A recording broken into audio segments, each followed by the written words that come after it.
दोस्तों, हमने अक्सर ऐसे बच्चे देखे हैं जिनके पांव पैदाइशी तौर पर टेढ़े या मुड़े हुए होते हैं। आज हम देखेंगे कि वो क्या वजूहात हैं जिनकी वजह से ये मर्ज होता है और इसका इलाज किस किस तरीके से मुमकिन है।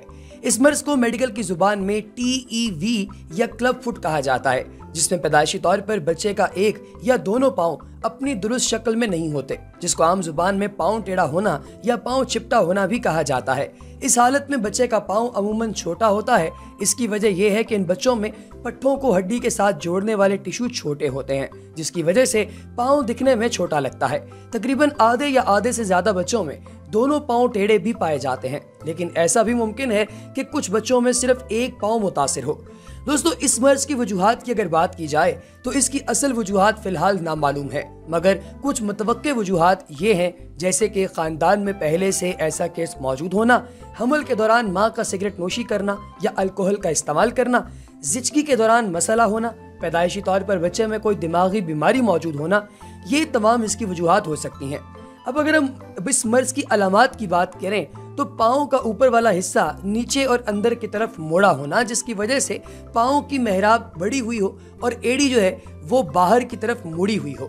मुतासिरा टांग और पाँव की लंबाई का कदरे छोटा होना, टांग के निचले हिस्से के पट्टों का कमजोर होना। अगर ये बात की जाए कि इस मर्ज की कितनी इकसाम है तो मजमूई तौर पर क्लब फुट की 3 इकसाम है। पहली को हम कहते हैं पोजिशनल, जो कि आर्जी होती है और वक्त के साथ ठीक हो जाती है।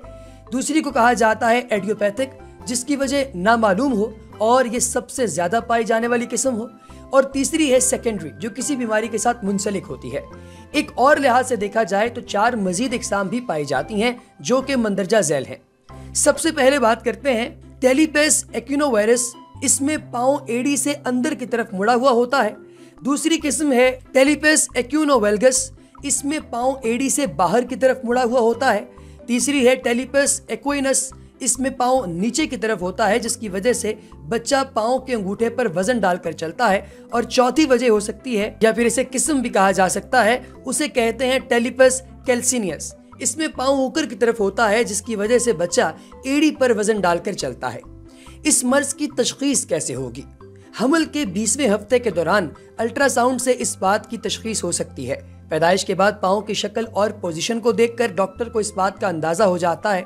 इसी तरीके से आपसे अगर ये सवाल पूछा जाए कि बच्चे को डॉक्टर के पास कब लेकर जाना चाहिए, तो आप उसका पहले एक्सरे करवा लें बच्चे का। और पैदाइश के बाद अगर कभी भी आपको ऐसा महसूस हो कि आपके बच्चे का पाँव मुड़ रहा है और आपके सही करने के बावजूद भी वो पाँव सीधा नहीं कर पा रहा, तो फौरन आपको अपने बच्चे को ऑर्थोपेडिक या बच्चों के डॉक्टर के पास लेकर चले जाना चाहिए। अब सवाल ये भी है कि वो कौन कौन से तरीके हैं जिनके जरिए इस मर्ज का इलाज मुमकिन है। इसमें सबसे पहले है प्लास्टर, पॉन्स्टी मेथड। दूसरा है फिजियोथेरेपी और तीसरा है सर्जरी। अब हम इन तमाम तरीका इलाज का बारी बारी जायजा लेते हैं। सबसे पहले बात करते हैं प्लास्टर की। ये सबसे ज्यादा इस्तेमाल होने वाला मुफीद तरीका इलाज है। इसमें डॉक्टर बच्चे के पाँव को दुरुस्त पोजीशन में लाकर उसके गिर्द प्लास्टर लगा देते हैं। ये प्लास्टर कम से कम हफ्ते में एक बार तब्दील किया जाता है और बच्चे के पाँव को जो प्रॉपर पोजीशन है उस पर रखकर ठीक किया जाता है। ये अमल तब तक दोहराया जाता है जब तक पाँव दुरुस्त पोजीशन में नहीं आ जाता। कभी कभी पाँव की लंबाई को ठीक करने के लिए डॉक्टर्स बच्चे के पाँव के पिछले हिस्से में मौजूद टिश्यू को कट लगा के दुरुस्त करते हैं, जिसकी वजह से पाँव की लंबाई बेहतर होने लगती है। जब बच्चे का पाँव दुरुस्त शक्ल में आ जाता है तो फिजियोथेरेपिस्ट अपना काम शुरू करते हैं। पाँव के पट्टों की लंबाई के लिए ऐसी वर्जिशें करवाई जाती हैं जिनसे पट्टों को खिंचाव मिलता है। ऐसी वर्जिश को स्ट्रेचिंग एक्सरसाइजेस कहा जाता है। इन वर्जिशों के साथ साथ इन बच्चों के लिए जरूरी है कि इनको ऐसे खास जूते और ब्रेसेस पहनाए जाएं जिनको पहनकर पाँव की पोजीशन दुरुस्त रहे। जूता और ब्रेस कैसे होने चाहिए ये आपको फिजियोथेरेपिस्ट या ऑर्थोसिस्ट बच्चे के पाँव की हालत देखकर बता सकता है। अमूमन जो ब्रेस इस चीज के लिए इस्तेमाल होते हैं उसे एंकल फुट ऑर्थोसिस कहा जाता है। ये ब्रेस बच्चे को ज्यादा से ज्यादा वक्त के लिए पहना कर रखने चाहिए ताकि पाँव जल्द अज जल्द दुरुस्त शक्ल में वापस आ जाएं। पाँव के ठीक होने के बाद से लेकर बच्चे को चलाने तक का काम फिजियोथेरेपिस्ट का होता है। इस अमल में वक्त जरूर लगता है, पर इसके मस्बत नताइज सामने आते हैं। अक्सर बच्चे इन दोनों तरीका इलाज से ठीक हो जाते हैं। ऐसे बच्चे जिनके पाँव प्लास्टर और फिजियोथेरेपी से ठीक नहीं होते, उनके लिए सर्जरी जरूरी हो जाती है। इस तरीका इलाज में सर्जन पाँव के पिछले हिस्से में मौजूद टिश्यू को कट लगाकर लंबा करता है ताकि पाँव बेहतर पोजीशन में आ सके। सर्जरी के बाद भी कम से कम 2 महीने तक बच्चे को प्लास्टर करना होगा और प्लास्टर उतरने के बाद बाकायदगी से ब्रेस लगानी होगी। और याद रहे कि सर्जरी के बाद भी फिजियोथेरेपी का बहुत अहम किरदार है। दोस्तों, अब एक सवाल जो आखिरी है वो ये है कि सूरत हाल में एहतियात कैसे की जा सकती है। दोस्तों, इस मर्ज से बचने के लिए ये जरूरी है कि माँ हमल के दौरान एहतियात करे, कोई ऐसी चीज ना ले जिसकी वजह से ये मसला पैदा होता हो, मसलन तंबाकू नोशी वगैरह से गुरेज करे। बच्चे की पैदाइश के बाद अगर इस मर्ज की तशखीस हो जाए तो उसको बढ़ने से रोकने के लिए ये लाजमी है कि बच्चे के पाँव को ज्यादा से ज्यादा दुरुस्त पोजीशन में रखा जाए।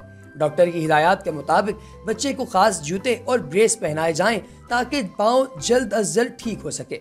वालिदैन के लिए लाजिम है कि मुकम्मल एहतियात करें और बाकायदगी से बच्चे को फिजियोथेरेपिस्ट के पास लेकर जाएं या फिर घर पर ही फिजियोथेरेपिस्ट का इंतजाम कर लें ताकि बच्चे के इलाज में कोई खलल ना आए।